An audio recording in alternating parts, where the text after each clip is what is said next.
I mean, I saw Max do that trick when I was like 17 years old. Wow. And it really, I mean, we should say it's an important part of his legacy. I think. It is. That trick. Yes. When this trick first surfaced and Max surfaced doing this trick, I mean, it kind of, it had mythic, legendary sort of status.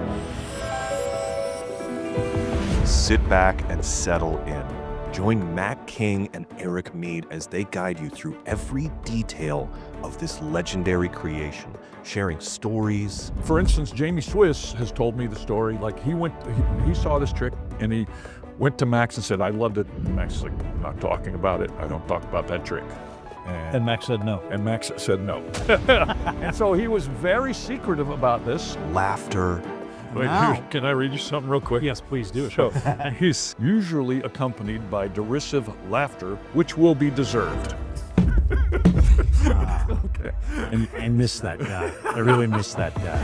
And the kind of insight that only comes from those who knew it best. Step inside the theater with Eric Mead and watch impressions come to life in front of a live audience. You may probably realize that I think a lot about cards and about interesting things to do with cards.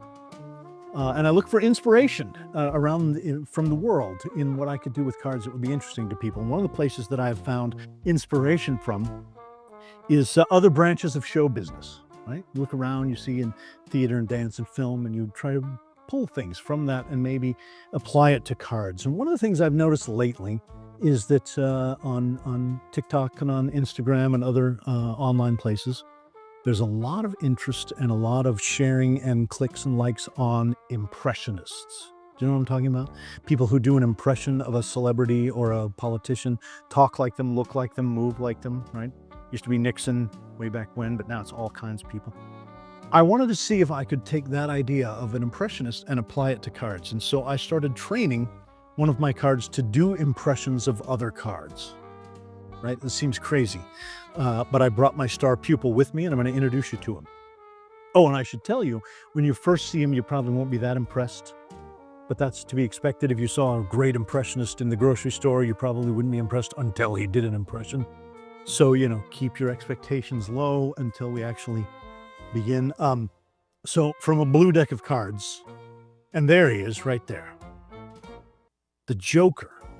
Also sometimes called the wild card, because in certain card games, he can behave like under the cards. This could be an ace or a 4 or 9. So he's a natural at this, right?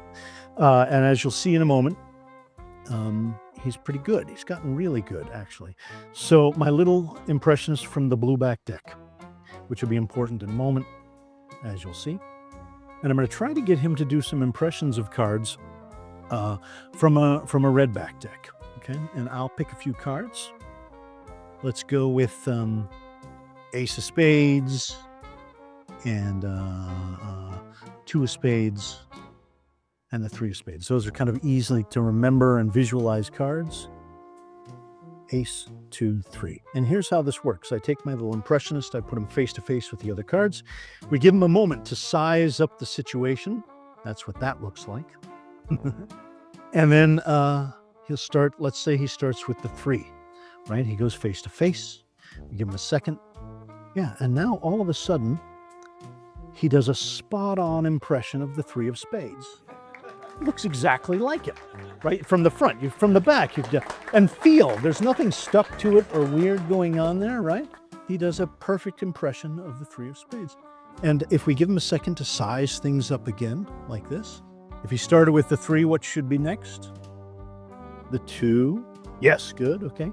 We give him a moment like this, and then suddenly he does a dead-on impression of the 2 of Spades. He looks exactly like it. You can tell from the back, but not from the front.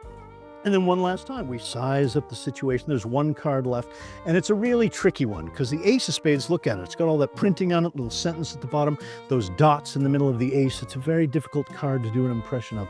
But if we give him a second like that, he looks exactly like the Ace of Spades. You can't tell.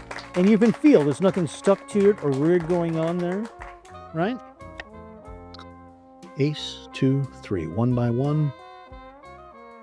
Now, I think we could stop there, and we'd have a very fine little mystery.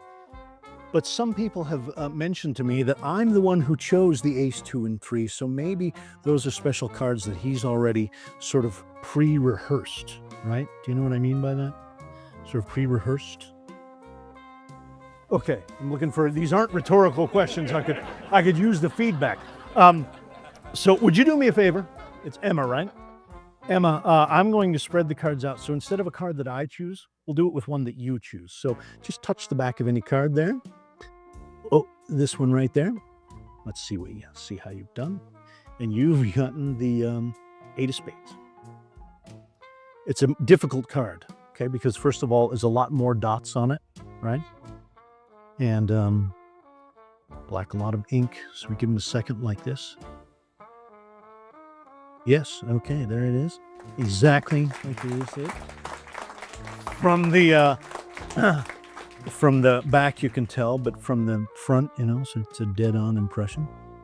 I think we could stop there. Perfectly fine little mystery. But you chose that card from a face-down deck. How about this? Lisa, I'll spread them out like this.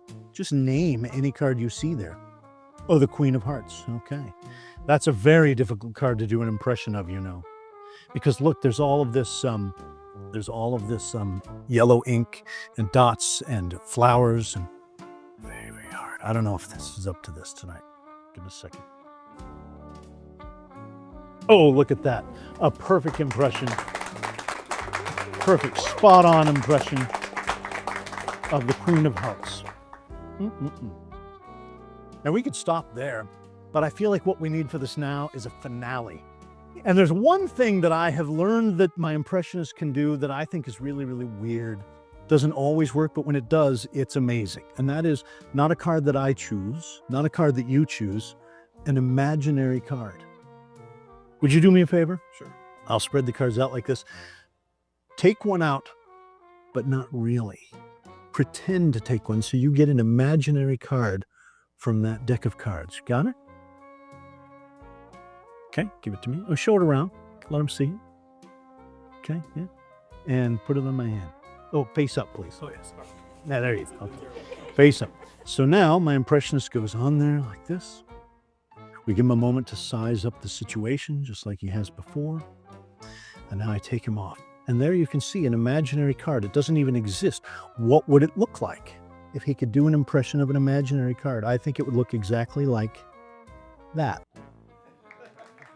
And feel it. Feel it. There's nothing weird going on there. All right, so I'm going to hang on to this. And you get to keep this as a souvenir.